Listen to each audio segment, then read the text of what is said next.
केंद्रीय गृह मंत्री और वरिष्ठ भाजपा नेता अमित शाह झारखंड के एक दिवसीय दौरे पर आज धुरवा स्थित पर्वत तारा मैदान में संबोधित करने के बाद भारतीय जनता पार्टी कार्यालय में बैठक की। लगभग 4 घंटे के बैठक में बहुत सारे चर्चा की गई। विधानसभा चुनाव को लेकर बैठक करने के बाद सीधे एयरपोर्ट के लिए रवाना हुए। मौके पर केंद्रीय मंत्री संजय सेठ बोले कि आज फिर पारा शिक्षकों को लाठियों से पीटा गया।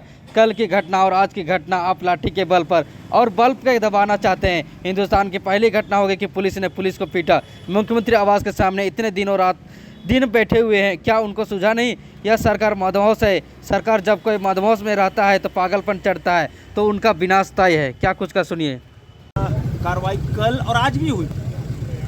आज पैरा शिक्षकों को भी लाठियों से पीटा गया। आज आंसू गैस भी चली। कल की घटना और आज की घटना माने आप लाठी के बल पर, बल के बल पर आप दबाना चाहते हो। ये तो नहीं, आप 2 दिन लगातार हो गया। आप देखो, हिंदुस्तान की पहली घटना होगी, पुलिस ने पुलिस को पीटा। कोई सोच सकता है क्या? मुख्यमंत्री आवास के सामने इतने दिनों से दिन रात पुलिसकर्मी बैठे हुए हैं, क्यों? क्या सूझा नहीं उनको? और फिर कल उनको पीटा गया, बर्बरतापूर्ण कार्रवाई हुई और आज फिर। तो ये मदहोश में है ये सरकार। और मदहोश में जब कोई रहता है तो उस पर पागलपन चढ़ता है और उसका विनाश तय है। सर, अमित शाह जी कितनी मिलेगी आप लोगों को? देखो, आज बूथ हर स्तर के कार्यकर्ता जो ऊर्जा, जो उत्साह भरने का काम किया है अमित शाह जी ने। आज लगभग 30,000 कार्यकर्ता जब हम सबका ऊर्जा बढ़ा रहे थे अमित शाह जी, तो यह देखो, अब इस प्रदेश में काउंटडाउन शुरू हुआ। किस चीज़ का? और काउंटडाउन इसलिए शुरू हुआ है कि वादा खिलाफी वाली सरकार, गोरपंथी सरकार, जिसने जो भी वायदे किए, सैकड़ों वादे, एक भी वायदा पूरा नहीं हुआ। तो उत्साहित हैं कार्यकर्ता, क्यों ना हो। लोकसभा में 9 सीट हमने जीती, 52 सीटों पर हम विधानसभा में आगे रहे। मुख्यमंत्री के इलाके मुख्यमंत्री की सीट में लोकसभा में हम आगे रहे। तो अब कार्यकर्ता ही चुनाव जिताता है, कार्यकर्ता ही पसीना बूते बहाता है। तो आज कार्यकर्ताओं को भी सम्मान था। आज गृह मंत्री जी ने खूब उत्साह और ऊर्जा दी। ठीक, धन्यवाद। हेमंत जी की राज्य की सरकार तो जिस प्रकार 4.5 वर्षों तक आम जनता के बीच में कोई काम नहीं किया, आम जनता की चिंता की, लेकिन जो हमारे परा शिक्षक, जो गांव के गरीब बच्चों को, जो समाज के अंतिम मैदान में खड़े व्यक्ति के बच्चे को शिक्षा देने का काम कर रहे हैं, यदि आप उनको कुछ दे नहीं पाएंगे तो उनके ऊपर लाठियां बरसाने का, आंसू गैस छूने का अधिकार नहीं है। इन्हीं लोग इस सरकार में बैठे, राज्य सरकार में बैठे हुए लोग बोलते थे कि हमारी सरकार बनी तो पारा शिक्षकों को परमानेंट करने का काम करें। तो आज हम लोग जानना चाहते कि आपने क्यों अस्थायीकरण करने का काम पारा शिक्षकों को किया।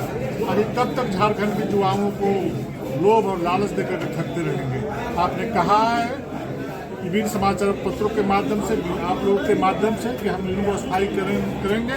तो आप इनका अस्थायीकरण करिए, न कि ऊपर लाठी बरसाइए, आंसू के गोले छोड़िए। जैसे आप लोग सहायक पुलिस कर्मियों से मिले, पैरा शिक्षक उनसे मिलेंगे? पैरा शिक्षक से, पैरा शिक्षक काफ़ी घायल हुए हैं, रिम्स में भर्ती हुए हैं, मिलेंगे उनसे? झारखंड के युवा हैं जो गरीब गांव, गरीब किसान मजदूर के बच्चों को पढ़ाने का काम करते हैं, और उन्हीं लोग का जो गरीब की बात करते हैं, उनके व्यक्ति की बात करते हैं, उनको शिक्षा देने वालों के अपने अधिकार की मांग के लिए तो उनसे वार्ता करनी चाहिए, उनसे सौहार्दपूर्ण बात करना चाहिए, न कि उस पर लाठी बरसाई जाए और आंसू के गोले छोड़े। बहुत दिनों तक इनको कार्य करने को हो रहा है, बूथ स्तर से लेकर के राष्ट्रीय स्तर तक मजबूत करने का काम किया है। और इन्होंने हम सभी कार्यकर्ताओं को मार्गदर्शन दिया है कि कैसे जनता से जुड़ करके हम सभी कार्यकर्ताओं को काम करना है। इस प्रकार से देश के संसद प्रधानमंत्री लगातार 10 वर्षों से तो देश की जनता का सेवा करने का काम कर रहे हैं। उन सारी बातों को जाने करके जो अभी तक अनेक प्रकार की कल्याणकारी योजनाएं इस जमीन पे होती है, झारखंड की धरती पर, उसको जनता के पीछे लेके जाना है। इसके थ्रू विधानसभा सीटों पर चर्चा हुई है। चुनाव संबंधी सरकार की कोई चर्चा नहीं की है। हम लोगों से मार्गदर्शन किया है जनता के बीच जाकर देश के सशक्त प्रधानमंत्री उनसे लोगों को बदलाना, उनकी बातों को सुनना और उनसे बातें। स्वाभाविक है कि इस प्रकार से झारखंड राज्य की 13वीं सरकार इस प्रकार से पूर्णता के साथ यहाँ के युवाओं के साथ सहायता करने के साथ बर्बर कार्रवाई करने का काम कर रही है। वो बहुत निंदनीय है। आदरणीय गृह मंत्री जी भी इस बारे में चिंता प्रकट किए हैं। ठीक है, अब यदि उसको स्थायी नहीं कर सकते हैं, लेकिन लाठियाँ बरसाने का भी अधिकार आपको नहीं है। ये गांव एक किसान मजदूर के बेटे हैं, यदि इनको रोजगार मिली होती तो आपके यहाँ के धरना राजधानी में नहीं देते, लेकिन उनकी बातों को न सुन करके उनके साथ इस प्रकार का व्यवहार करना, जैसे कोई क्रिमिनल है, कोई बहुत बड़े अपराधी है, उस प्रकार का व्यवहार कर रही है। जो अपराधी है उसको तो राज्य की सरकार पकड़ नहीं रही है, लेकिन जो अपने अधिकार की रक्षा की मांग कर रहे हैं उसके साथ अपराधी की तरह व्यवहार कर रहा है।